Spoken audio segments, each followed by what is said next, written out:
Mas não nos iludamos, né? Eles vão se reorganizar. Mauro, eles têm um poder econômico no Brasil, né?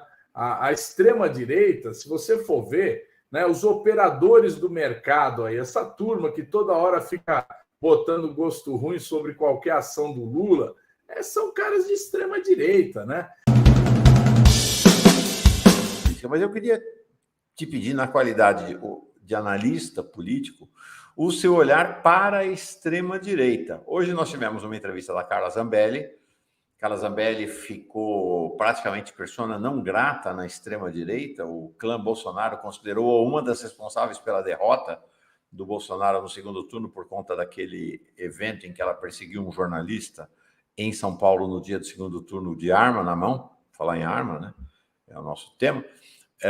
E ela, hoje, dando troco ali, praticamente rompendo com o Bolsonaro, dizendo que o Bolsonaro tinha que estar aqui, que é um absurdo ele não estar aqui para liderar a extrema-direita, falando que precisam surgir novos nomes na extrema-direita, tentando salvar seu mandato e sua liberdade ali, elogiando o Alexandre de Moraes, disse que mandou e-mail, telefonou para ele, e aí concentrando o seu combate contra Lula e seu governo. Ontem ela fez uma postagem muito agressiva contra a Janja, inclusive. Mas eu queria menos olhar para a Carla Zambelli, que não tem tanta relevância assim, mas para pensar como é que se enxerga este campo da extrema-direita, que tem o bolsonarismo, que é hegemônico, mas não tem só o bolsonarismo, inclusive, né? A extrema-direita é mais ampla do que o bolsonarismo. Como é que você enxerga a extrema-direita no Congresso Nacional e como é que você imagina a estratégia deles para este ano?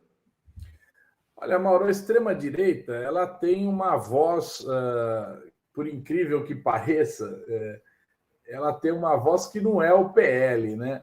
Que não é o pessoal do PL, é o pessoal do Novo. O pessoal do Novo é o pessoal da extrema-direita que tem a melhor elaboração para eles, né? Tô mais clara de quais são os objetivos econômicos, né, que eles perseguem. Então, se você acompanhar o discurso do Marcel Van Hatten, né, que é eu não sei se é o líder atual, mas é o camarada que mais fala, né, ele coloca claramente, né, os pontos de vista ultraliberais que se juntam com os pontos de vista de extrema-direita. Então, a liberdade do capital, que é a coisa que ele mais defende, ele é contra qualquer tipo de controle sobre qualquer ação econômica, ele é a favor da liberdade total, né? E a favor da maior restrições de gastos possível, né? Ele é contra qualquer tipo de gasto excepcional, né? Eles votaram contra o auxílio emergencial, pra você ter uma ideia. Mas que era uma tentativa do Centrão. O Centrão tentou salvar o governo Bolsonaro. A gente fala comumente que o Bolsonaro fez de tudo aquilo, né? Mas quem foi aprovar aquela PEC, arrebentando o teto de gastos, ampliando o auxílio emergencial, quem jogou tudo ali foi o Centrão. Paulo Guedes resistiu quanto pôde, né? E eles tentaram salvar o governo Bolsonaro, o Ciro Nogueira, né? O próprio Arthur Lira, né? Se empenharam fortemente nisso. E essa extrema-direita, ela não votou naquilo satisfeita, não, votou naquilo contrariada. E eles vão fazer esse combate ao governo Lula, não só do ponto de vista político, ideológico, acusando de comunista, essa bobageira toda, mas também do ponto de vista econômico, né?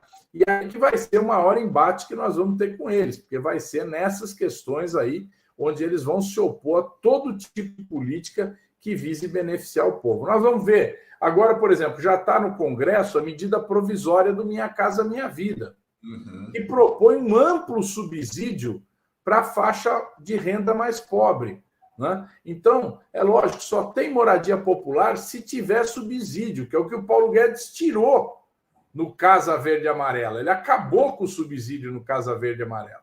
E agora nós vamos retomar o subsídio para moradia de baixa renda. Porque todo mundo fala dos moradores sair, mas como é que você vai resolver o problema daquele povo se não for fazendo moradia a preços que a pessoa consiga pagar, e não o preço real, preço subsidiado? Só tem essa solução. Não tem outra. Agora, quando você fala dessa liderança ideológica, vamos dizer assim, da extrema-direita hoje no Partido Novo, né, que é muito mais ideológico do que a... Isso, por outro lado, dá também a dimensão do problema deles, né, do isolamento, porque o Partido Novo sofreu uma derrota acachapante nessa eleição, né, não superou a cláusula de barreira, corre risco até de extinção. Mas a gente caminha para uma confrontação interna na extrema-direita, essa Carla Zambelli por um lado, tem o Mourão de outro lado, enfim, o Bolsonaro enfrentará contestação na extrema-direita ao longo dos próximos tempos? Mauro, olha só, a situação deles, vamos analisar aqui. Eles sofreram uma derrota gigante no 8 de janeiro, eles achavam que iam tomar o poder, né, que aquela ação era para tomar o poder, você ocupar os 3 prédios, sede dos 3 poderes da República, é uma tomada de poder. Uhum. Eles estão com mais de 900 presos. Né?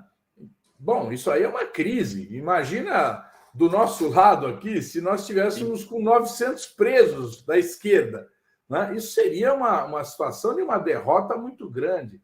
Então, para eles, é uma situação de desorganização. O Bolsonaro, ao invés de assumir, como a Carla Zambelli cobra dele, cadê você que não está aqui liderando, né? Não está aqui fazendo suas lives, mostrando a orientação?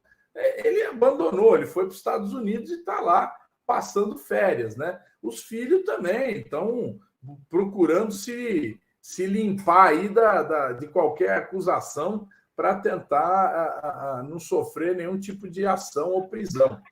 Então, quer dizer, e sobrou lá um núcleo dentro do Congresso Nacional, que, vamos dizer assim, os mais de direita são 50, 60, mas é um campo que chega a 120 deputados, né? Que vai fazer o combate lá, mas com várias orientações diferentes. Então, vamos dizer, o momento da extrema-direita é de desorganização. Né? Sofreram a derrota, não estão se recompondo ainda, mas, evidentemente, isso tende a decantar e essas novas lideranças, ou o próprio Bolsonaro, assumir aí a direção dessa turma acelerada, aí, dessa loucura toda. Interessante essa imagem que você traz, né? Com essa caracterização, né? Um momento de desorganização. Né? É interessante. Mas não nos iludamos, né? Eles vão se reorganizar. Mauro, eles têm um poder econômico no Brasil. Né? A extrema-direita, se você for ver, né, os operadores do mercado, aí, essa turma que toda hora fica botando gosto ruim sobre qualquer ação do Lula, são caras de extrema-direita. Né? Essa elite empresarial brasileira, lógico, tem aquela elite que se apresenta, né? Os presidentes de entidades ou de grandes corporations, né? Que são pessoas que buscam, né, ter um entendimento do Brasil mais amplo. Mas o dia a dia, aquele cara que opera essas empresas, né, grandes empresas, são caras da extrema-direita. Então, eles têm esse poder econômico na mão, né, e, logicamente, esse poder econômico reflete na política. Aparece na política a todo momento.